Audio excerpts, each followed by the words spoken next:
الذي خلق الموت والحياة ليبلوكم أيكم أحسن عملا وهو العزيز الغفور. الحمد لله رب العالمين.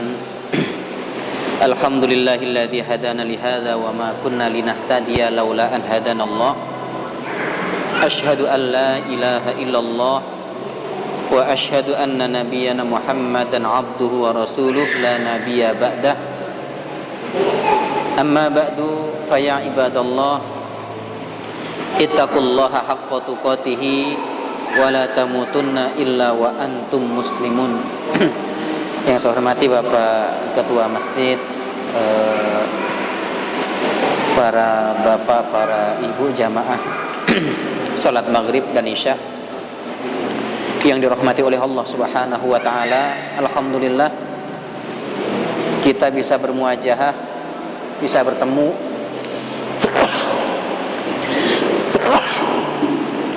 dalam rangka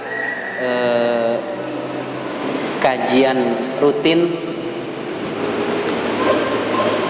dan insya Allah kita akan lanjutkan materi akidah, materi tauhid kita, yaitu iman kepada Rasul.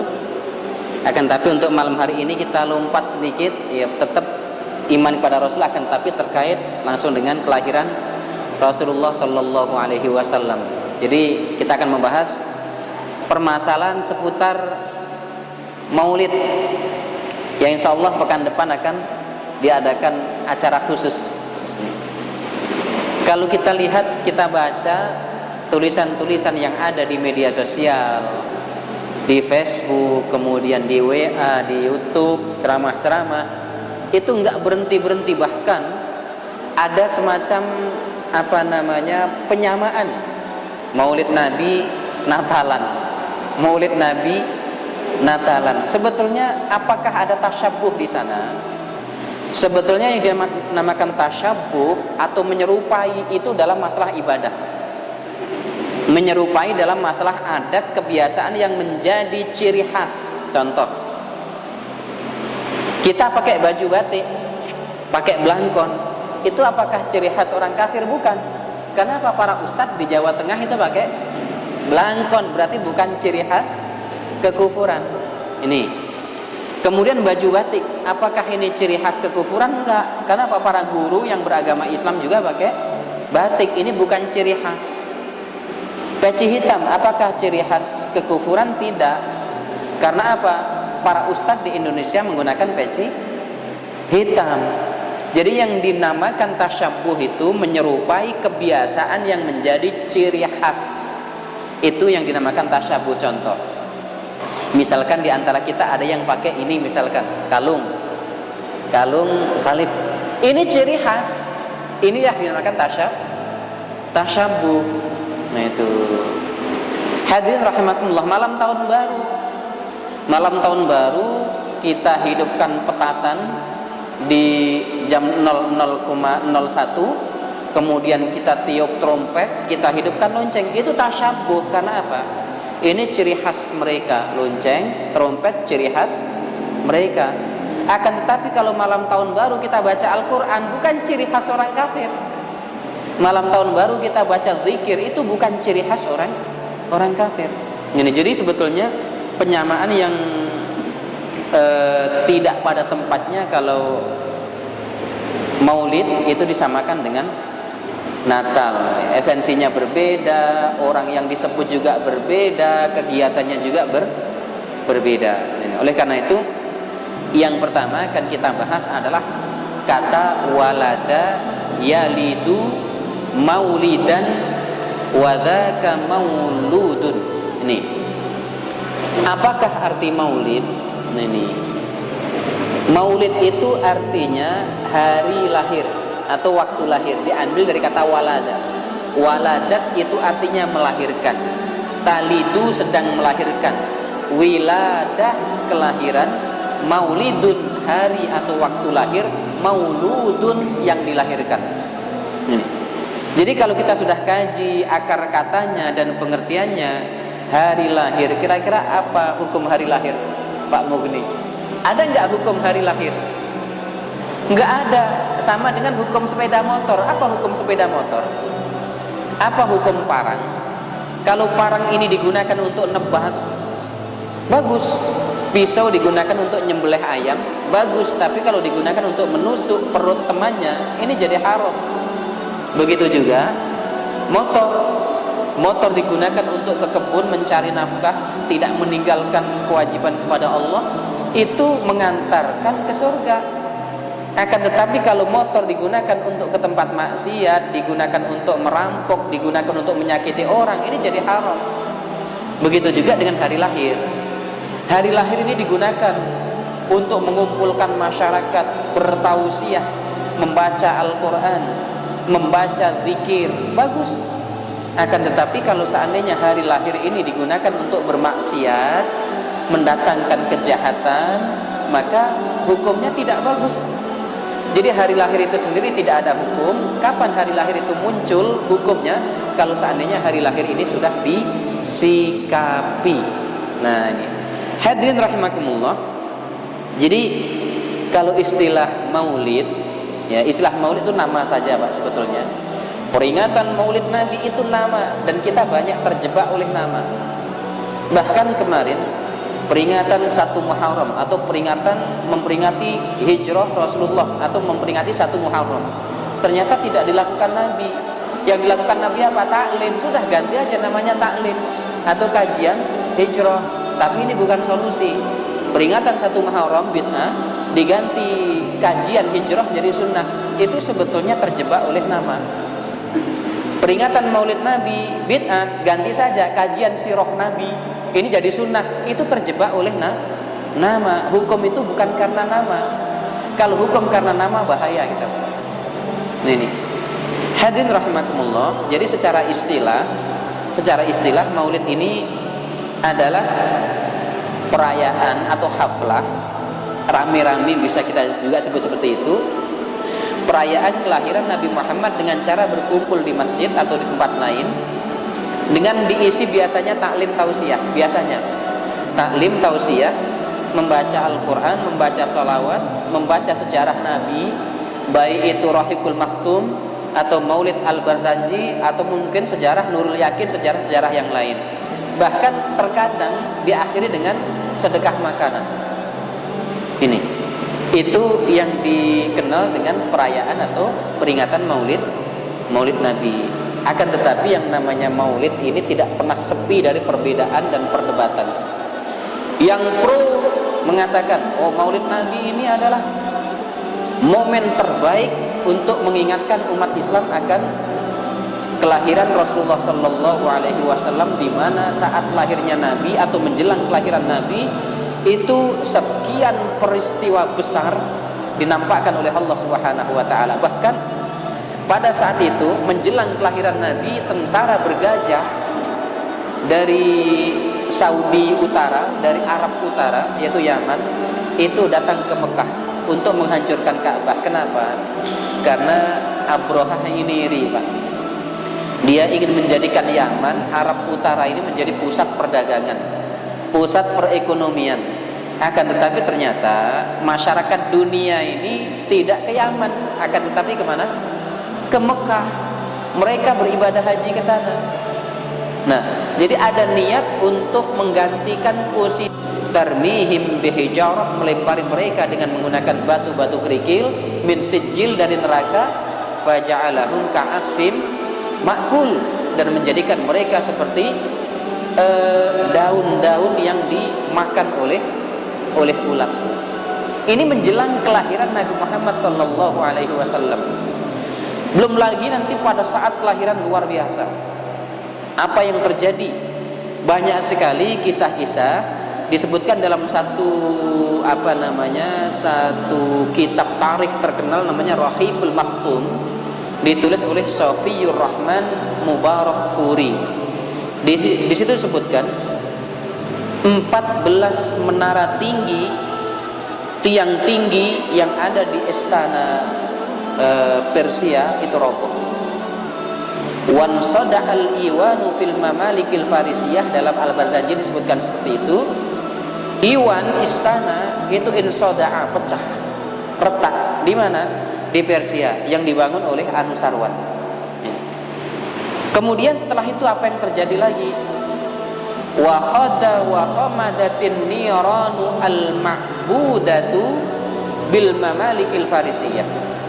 Api sesembahan yang sudah ribuan tahun disembah oleh orang Majusi mendadak padam pada malam kelahiran Nabi Muhammad SAW. Dan ini disebutkan dalam berbagai kitab, termasuk di Rahiqul Maktum. Ikhwani fillah rahimakumullah. Kemudian kuil-kuil, tempat-tempat ibadah orang-orang musyrik itu roboh. Dan bukan hanya itu, masih banyak kejadian-kejadian lain. Di antaranya adalah keluarnya cahaya saat Rasulullah SAW dilahirkan, sehingga apa? Cahaya itu menerangi lereng-lereng kota Mekah, menyinari Syam. Syam itu adalah Syria sekarang, kemudian Libanon, Jordania, dan Palestina, itu Syam. Jadi Rasulullah SAW itu diajak berniaga ke Syam, Pak, ekspor impor. Itu yang dilakukan oleh Abdullah pamannya. Bahkan saat orang tua kandung, yaitu bapaknya Abdullah, itu meninggal saat berangkat niaga ke Syam. Di Madinah jatuh sakit sampai meninggal dunia. Disebutkan dalam kitab Al-Bazaji itu, walamma tamma min hamlihi syahrani ala masyhuril aqwalil marwiyah. Saat kandungan Aminah sempurna 2 bulan, tuwfiya bil madinatil munawwarati abuhu Abdullah. Maka sang ayah yang bernama Abdullah itu meninggal di Madinah, tepatnya di Bani Najjar. Dalam rangka sebetulnya dia ingin berdagang ke Syam. Jadi ekspor impor yang dilakukan oleh Abdullah, ayah Nabi, antar negara, bukan antar desa atau antar kecamatan. Hadirin rahimakumullah, kita kembali kepada pokok permasalahan. Jadi ternyata Maulid ini tidak sepi dari perdebatan. Yang pro mengadakan segala cara untuk melaksanakan ritual khusus, sementara yang kontra tidak lepas dari tuduhan bid'ah, sesat, dan neraka. Nah, akan tapi sebetulnya kalau kita kembali kepada definisi di atas dan pengertian kata-kata maulid, itu tidak memiliki hukum. Hari kelahiran Nabi itu nggak ada hukum. Maulid itu nggak ada hukum. Kapan muncul hukum? Kalau maulid itu sudah disikapi. Ini. Hadirin rahimakumullah. Kedua kelompok ini memiliki argumen masing-masing. Yang pro, yang hobi sering melaksanakan maulid atau peringatan, itu bukan tidak ada dasar. Yang pertama adalah para nabi dan rasul itu merindukan kedatangan atau kelahiran Nabi. Para nabi, yang pertama adalah Nabi Ibrahim alaihissalam. Apa kata Nabi Ibrahim dalam surat Al-Baqarah ayat 129? A'udzu billahi minasyaitonir rajim.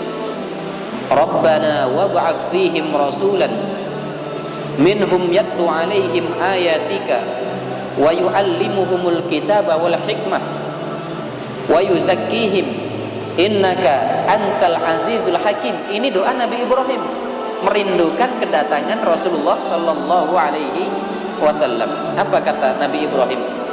Terjemahan dari ayat Al-Baqarah, surah Al-Baqarah ayat 129. Rabbana, wahai Tuhan kami, wab'ats fihim rasulan, utuslah di tengah mereka seorang rasul, kata Nabi Ibrahim. Utuslah di tengah mereka, yaitu masyarakat Arab, yang berawal dari keberadaan Siti Hajar dan anak kecilnya yang masih merah, yaitu Ismail. Selanjutnya keluarlah air Zam-Zam, yang air Zam-Zam inilah mengundang kehidupan untuk datang ke sana, manusia, kemudian binatang, tumbuh-tumbuhan, dan air itu pun sampai sekarang masih kekal abadi. Hadirin rahimakumullah, ya Tuhan kami, kata Nabi Ibrahim, utuslah di tengah mereka seorang rasul dari kalangan mereka sendiri. Utuslah di tengah mereka, yaitu orang-orang Arab tadi, seorang rasul dari kalangan mereka sendiri, bukan Bani Israel maksudnya, yang akan membacakan kepada mereka ayat-ayatmu dan mengajarkan kitab dan hikmah kepada mereka dan menyucikan mereka, wa yuzakkihim. Sungguh engkaulah yang maha perkasa lagi maha bijaksana. Ternyata apa? Kerinduan Nabi Ibrahim ini diijabah oleh Allah setelah 1500 tahun kemudian, yaitu tepatnya 12 Rabiul Awal, muncullah Nabi yang 1500 tahun dahulu dirindukan oleh Nabi Ibrahim alaihissalam. Ini. Jadi memang kedatangan Nabi ini betul-betul dirindukan oleh Nabi Ibrahim. Ini yang pertama. Kemudian yang kedua, Nabi Isa alaihissalam dalam surat As-Saff ayat 6, Allah Subhanahu wa taala berfirman tentang perkataan Nabi Isa. As-Saff ayat 6. A'udzu billahi minasyaitonir rajim. Wa idh qala Isa ibn Maryam ya bani Israil. Dan ingatlah ketika Isa bin Maryam berkata kepada Bani Israel, wahai Bani Israel. Ini Pak. Kemudian yang perlu kita catat adalah Bani Israel ini siapa? Bani Israel adalah kaum Nabi Isa, komunitas khusus yang menempati tempat dan daerah khusus. Itu Bani Israel. Jadi orang Prabu Muleh, orang Cambe, orang Blida itu tidak termasuk Bani Israel. Karena kita tidak termasuk Bani Israel, tidak terpanggil oleh panggilan Nabi Isa. Karena apa?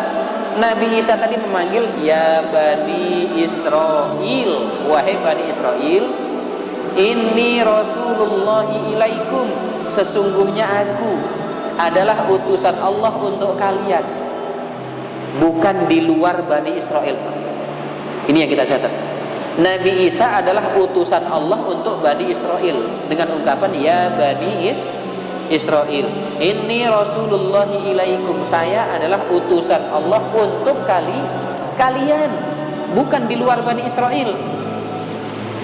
Musaddiqan lima baina yadayya minat Taurah, saya membenarkan kitab yang Allah turunkan sebelumku, yaitu kitab Taurat yang Allah turunkan kepada Nabi Musa. Jadi Nabi Isa itu membenarkan kitab Taurat yang Allah turunkan kepada Nabi Musa. Selanjutnya apa? Wa mubasysyiran bi rasulin, dan saya memberikan kabar gembira kepada kalian wahai Bani Israel. Mubasysyiran artinya pemberi kabar gembira. Apakah kabar gembira itu? Ya'ti mim ba'dismuhu Ahmad, bi rasulin, akan datangnya seorang rasul, ya'ti yang akan datang setelahku, mim ba'di ismuhu Ahmad. Pemberi kabar gembira saya, akan datang seorang nabi setelahku, seorang rasul setelahku, namanya Ahmad. Itu sudah dijelaskan Nabi Isa alaihissalam kepada Bani Israel. Falamma ja'ahum, namun tatkala berita besar yang dirindukan oleh Nabi Isa ini tiba waktunya, 12 Rabiul Awal, qalu hadza sihrun mubin, Bani Israel mengatakan ini sihir yang nyata. Mereka menolak kelahiran Rasulullah. Padahal apa? Sebelum itu banyak informasi. Bahkan setelah kelahiran Rasul ada seorang pendeta namanya Bahiro. Bahiro ini seorang pendeta, dia punya rumah ibadah besar, punya rumah besar. Ketika kafilah Quraisy itu berdagang ke Syam, itu melewati tempat ibadah dia, melewati depan rumah dia. Ini dicuekin saja. Akan tetapi suatu ketika saat kafilah Quraisy ini kelihatan dari jauh dinaungi awan, maka pendeta Bahiro ini punya firasat. Kemudian dia pun sampaikan kepada para pembantunya, wahai para pembantuku, hari ini kita akan masak-masak besar. Kita akan jamu kafilah Quraisy yang nanti lewat depan rumah kita ini. Yang tidak lain itu adalah rombongan yang dipimpin oleh Abu Thalib. Abu Thalib. Seluruhnya dipersilahkan masuk oleh pendeta Bahiro tadi untuk makan di situ. Laki-laki, perempuan, tua, muda masuk kecuali Muhammad. Muhammad karena masih agak kecil dia jaga kafilah. Akan tapi setelah kejadian itu, pesan pendeta tadi kepada Abu Thalib, ini menantumu, keponakanmu akan menjadi seorang nabi. Kelihatan dari punggungnya yang ada stempel Khatamun Nubuwah, stempel kenabian. Jaga dia. Setelah dibawa pulang beberapa jauh, betul datang 3 orang Yahudi membawa pedang. Untuk apa? Untuk membunuh Muhammad.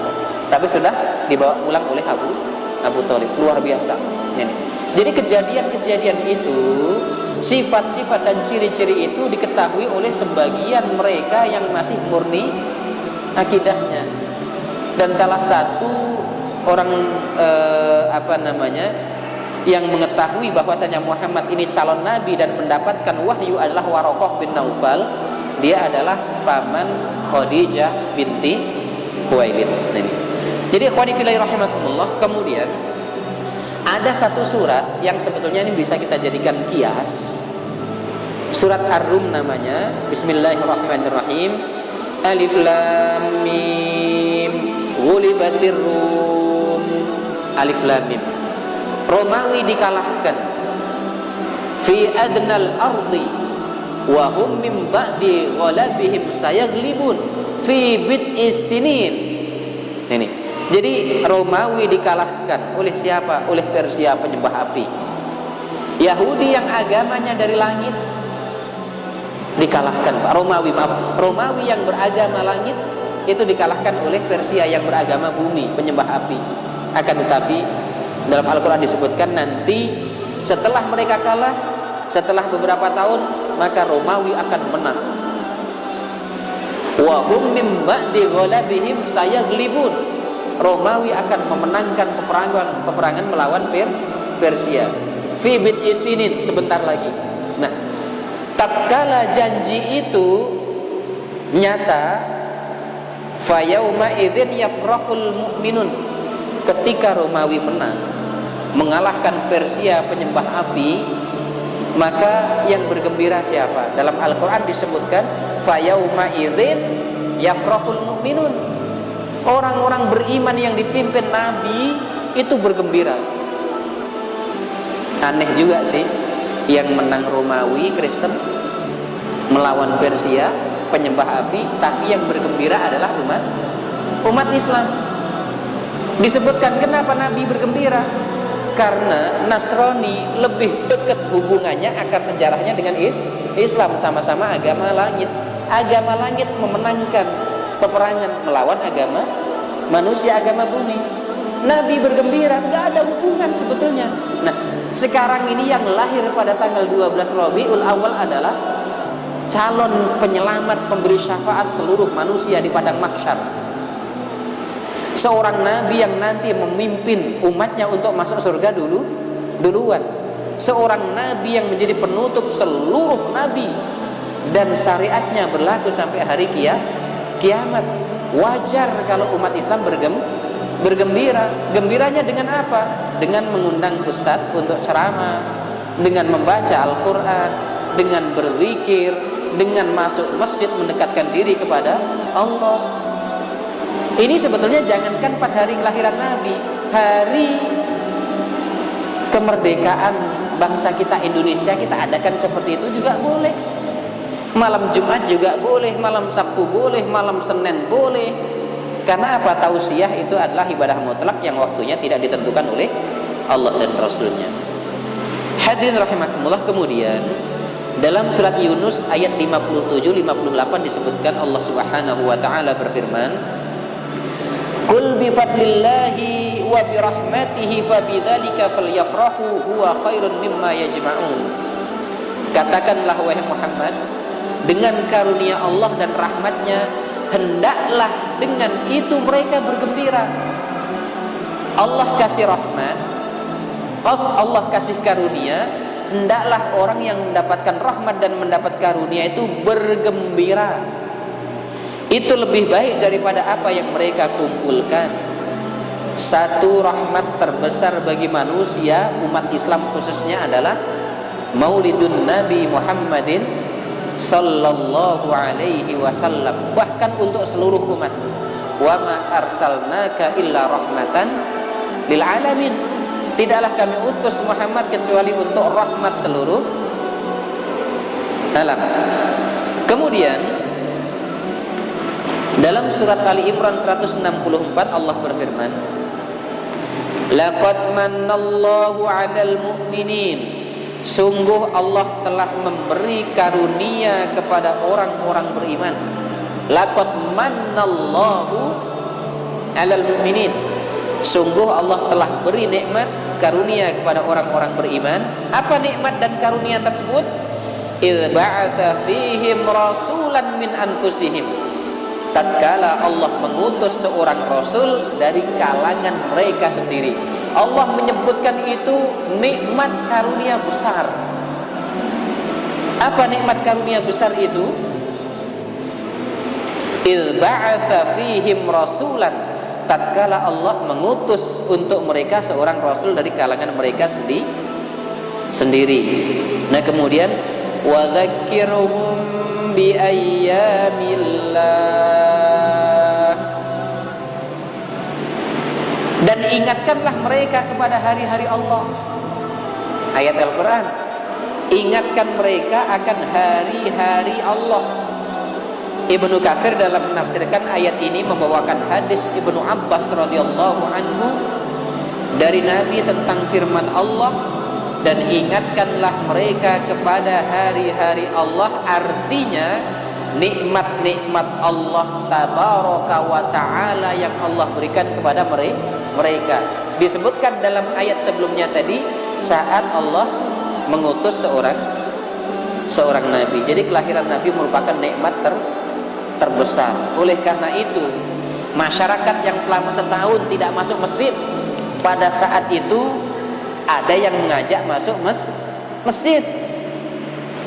Ada masyarakat yang tidak pernah sholat isya, pada saat itu diajak sholat isya. Justru ini adalah momen paling bagus untuk mengajak mereka mengingat kembali ajaran-ajaran Rasulullah Sallallahu Alaihi Wasallam. Kemudian ada alasan yang nomor berikutnya, ada seorang kafir kuadrat, Pak, yaitu Abu Lahab. Nah, ini kalau kafir biasa masih mending, dia bosnya preman untuk memusuhi Rasulullah. Ini riwayatnya bukan riwayat biasa, ini riwayat dalam Sahih Bukhari. Jadi dalam kitab hadis Sahih Bukhari disebutkan tentang bagaimana gembiranya Abu Lahab saat Nabi lahir. Nih, jadi saya bacakan hadisnya.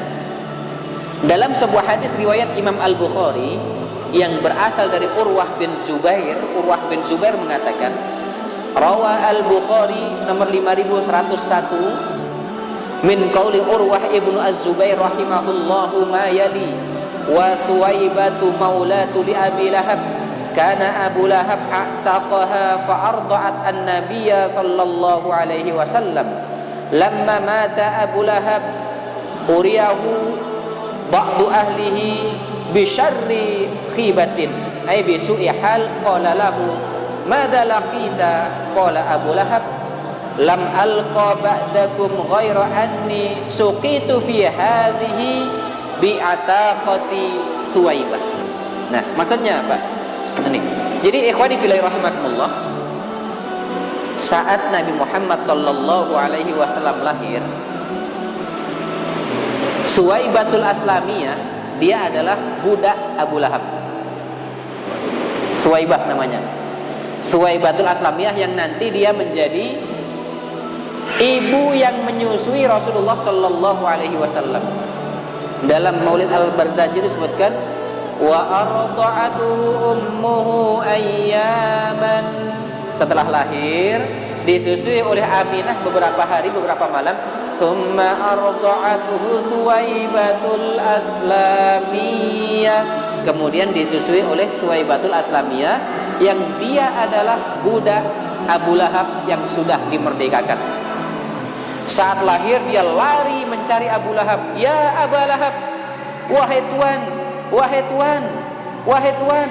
Aminah melahirkan. Aminah itu istri siapa? Istri kakaknya Abdullah. Istri Abdullah Aminah melahirkan. Apa kata Abu Lahab? Wahai Suwaibah, engkau merdeka. Engkau merdeka. Dan Suwaibah adalah hamba sahaya milik Abu Lahab yang dia merdekakan kemudian menyusui Nabi Muhammad sallallahu alaihi wasallam. Tatkala Abu Lahab telah meninggal, sebagian keluarganya melihat dalam mimpi tentang buruknya keadaan Abu Lahab yang selalu disiksa oleh Allah Subhanahu wa taala. Setiap hari, setiap malam disiksa oleh Allah Subhanahu wa taala.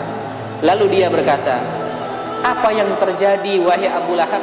Abu Lahab berkata, "Aku tidak mendapatkan apapun sepeninggal kalian kecuali aku diberi minum karena memerdekakan Suwaibah."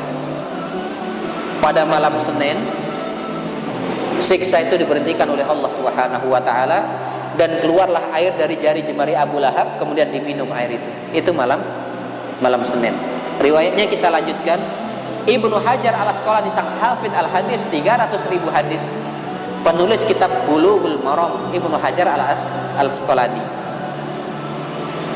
Suhail menyebutkan bahwa sahabat Abbas itu adalah adik Abu Lahab. Sahabat Abbas bin Abdul Muttalib melihat dalam tidurnya bertemu Abu Lahab yang telah wafat. Dilihatnya Abu Lahab berada dalam api yang mengerikan.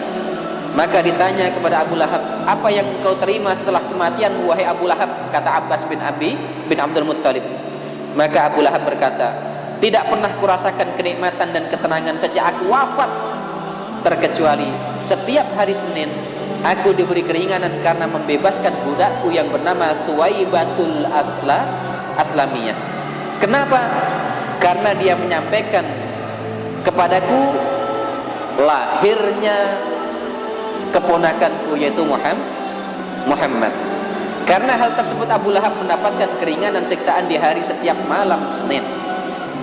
Dalam kitab Al-Mawahib disebutkan, Al-Imam Az-Zarqani, ulama tafsir, menyebutkan Abu Lahab diperlihatkan di dalam mimpi setelah ia mati. Ditanyakan kepadanya, "Bagaimana keadaanmu wahai Abu Lahab?" Ia menjawab, "Di dalam neraka, hanya saja azabku diringankan setiap malam Senin. Aku menghisap air dari antara jari jemariku." Ia menunjuk ibu jarinya. "Itu aku dapatkan karena aku memerdekakan Suwaibah, karena ia memberikan kabar gembira kepadaku tentang kelahiran Muhammad sallallahu alaihi wasallam."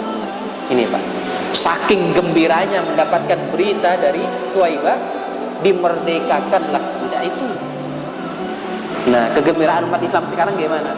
Ya, ada yang membawa nasi bungkus, iuran untuk membeli konsumsi dan lain sebagainya. Ini.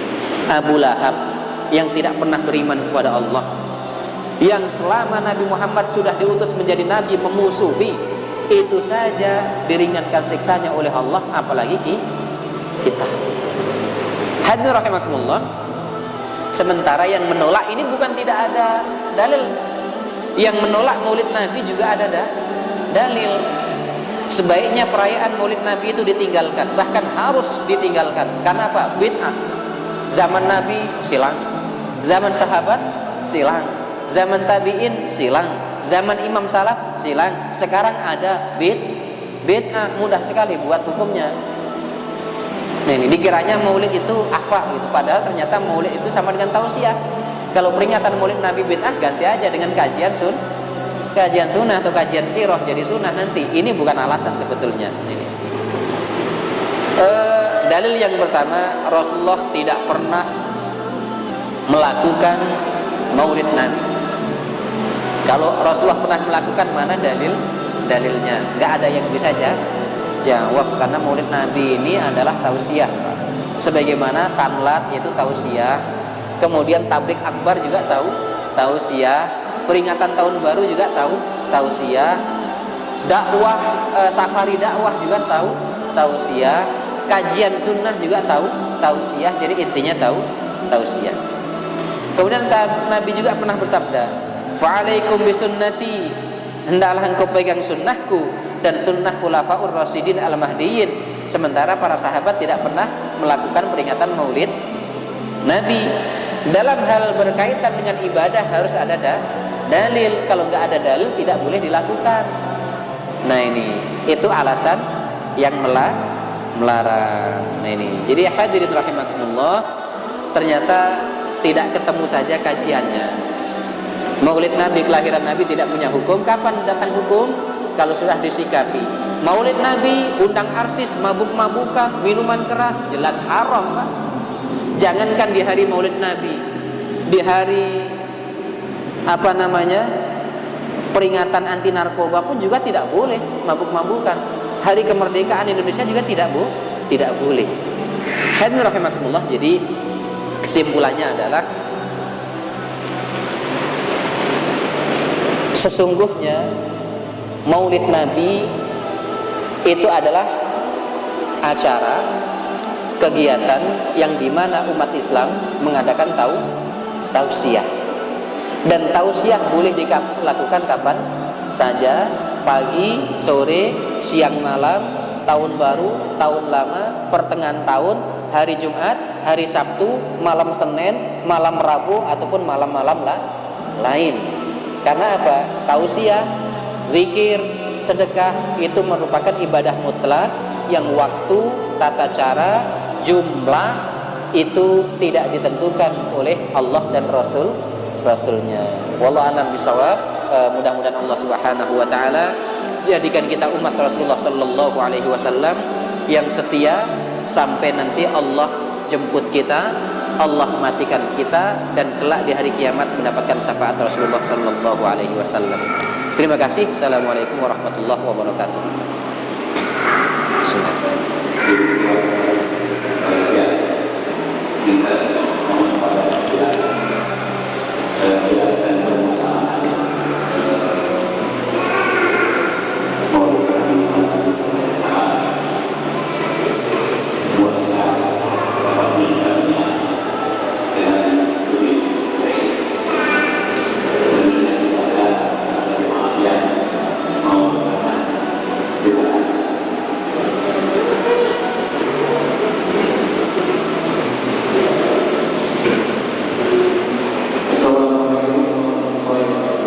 Waalaikumsalam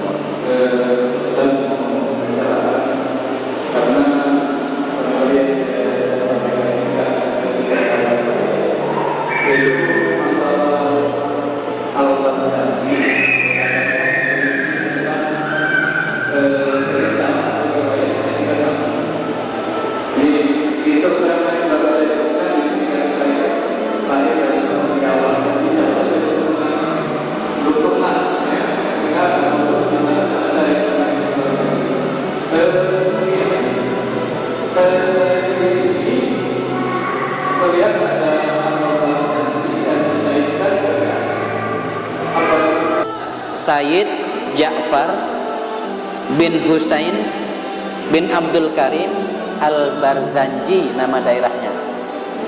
Jadi gini, salah satu kisah saat terjadi perang salib puluhan tahun, dan itu terjadi berkali-kali, alhasil umat Islam memenangkan. Pada saat itu peperangan atau panglimanya adalah Salahuddin Al-Ayyubi.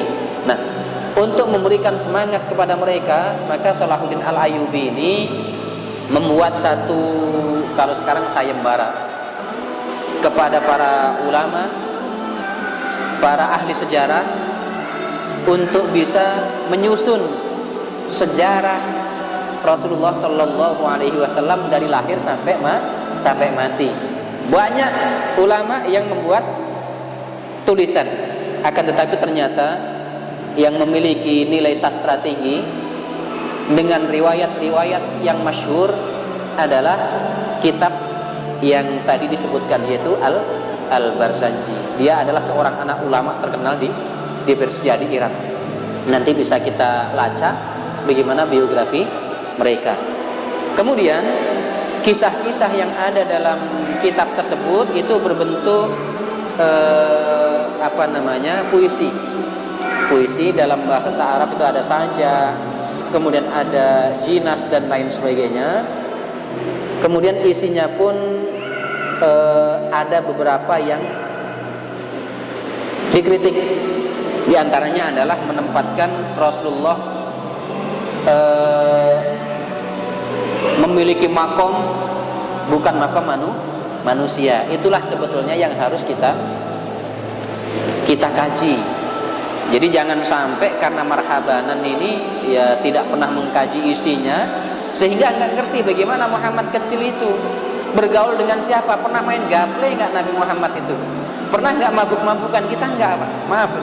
Setelah marhabanan apa yang terjadi? Sudah nabrak waktu sholat isya, maaf. Marhabanan nabrak waktu sholat isya. Setelah itu ya dangdutannya sampai menjelang subuh. Bukan hanya dangdutan saja, yang muda-mudi dangdutan, organ tunggalan, yang tua-tua main gaple. Wah, ini sebetulnya tidak menjiwai. Sebetulnya ya, kalau seandainya isi Al-Barzanji itu dikaji bagaimana sejarah kelahiran Rasul yang berawal dari abtadiul imla bismillatil aliyah, saya memulai menulis kisah ini dengan menyebut nama Allah yang maha tinggi. Selanjutnya apa? Pada bab kedua disebutkan di sana, wa ba'du fa'aqulu huwa sayyiduna Muhammad bin Abdullah bin Abdul Muttalib wasmuhu Syaibatul Hamdi Humidat Isaluhus Saniyah. Muhammad itu anak Abdullah. Siapa Abdullah? Abdullah anak Abdul Muttalib. Abdul Muttalib itu siapa? Gelar. Siapa nama aslinya? Syaibatul Hamdi. Kenapa? Karena akhlaknya yang sangat terpuji nanti sampai kepada Nabi Ismail. Dan itu valid di situ. Ini harus dikaji. Itu. Kemudian setelah fa'ba'du fa'aqulu huwa sayyiduna apa? Sekarang bab yang ketujuh, wa baraza sallallahu alaihi wasallam, Muhammad lahir, wadi'an yadaihi, meletakkan kedua tangannya, alal ardi, di atas bumi, rafi'an ra'sahu, kepalanya mendongak ke langit, ilas sama'il aliyah, melihat langit yang tinggi. Kenapa sampai sesehat itu? Karena Allah kirimkan dua bidadari dari surga. Bidan dari surga namanya Asiyah dan Maryam. Sehingga apa? Persalinannya tidak menimbulkan rasa sakit, tidak mengeluarkan darah. Bahkan setelah itu langsung digendong Abdul Muttalib masuk ke dalam Ka'bah, sebelumnya tawaf mengelilingi Ka'bah. Yad'u bi khulusin niyah. Abdul Muttalib pun berdoa dengan niat yang ikhlas. Kemudian tersebutlah syair Abdul Muttalib, Shalla alaikallahu ya adnani ya Mustafa ya Safwatar Rahmani Ahmadu maktubun alal jinani. Nanti terakhir hakkan alal islami wa aslik sani. Ini adalah syair-syair Abdul Muttalib yang pada waktu itu sudah menyebutkan nama Allah, cuma dia belum tahu bagaimana cara menyembah Allah. Kemudian selanjutnya lagi bab yang ke-8 disebutkan tentang kejadian-kejadian yang terjadi pada masa Rasulullah sallallahu alaihi wasallam dilahirkan. Wa dhahara 'inda wiladati khawariq wa ghaibu ghaibiyah, itu diperinci satu persatu di sana. Nah, terkait dengan yang antum sampaikan tadi, apakah ketika marhaban ya nurul ain, selamat datang ruh Nabi Muhammad, inilah yang perlu dikaji. Kalau seandainya ini adalah kiasan, mudah-mudahan nanti anak yang kita doakan ini menjadi umat Nabi yang setia, itu enggak jadi masalah. Akan tetapi nanti kalau yang ternyata datang ruh Nabi Muhammad, inilah yang perlu dibahas lebih lanjut sesuai dengan syariat Islam. Sudah habis waktunya? Habis. Ya. Kemudian di sana juga ada beberapa kata-kata yang perlu diluruskan. Bukan berarti kemudian kitab ini dicaci, dicela, karena apa? Ada beberapa kata yang salah. Kesalahan yang terjadi pada seorang ulama tidak lantas dia boleh dicaci maki. Misalkan Ustaz Abdul Somad ada kesalahan, nggak boleh dicaci maki, kemudian disesat-sesatkan dan lain sebagainya. Atau mungkin ustaz-ustaz yang lain. Begitu juga dengan kitab-kitab. Jadi proporsional. Oh, ini yang salah dibenarkan dengan cara yang baik. Itu juga pernah kita lakukan Pak Wagio. Anta Ghaffarul khotoya, engkau adalah pengampun dosa. Ini bukan Muhammad tapi Allah. Anta sattarul masawi, engkau adalah penutup segala kesalahan. Ini bukan Nabi Muhammad tapi Allah Subhanahu wa taala. Wallahu a'lam bishawab. Nanti boleh kita kaji isi Barzanji ini secara detail. Mudah-mudahan kita dapatkan pelajaran dari kitab tersebut. Amin ya rabbal alamin. Kita akhiri. Assalamualaikum warahmatullahi wabarakatuh.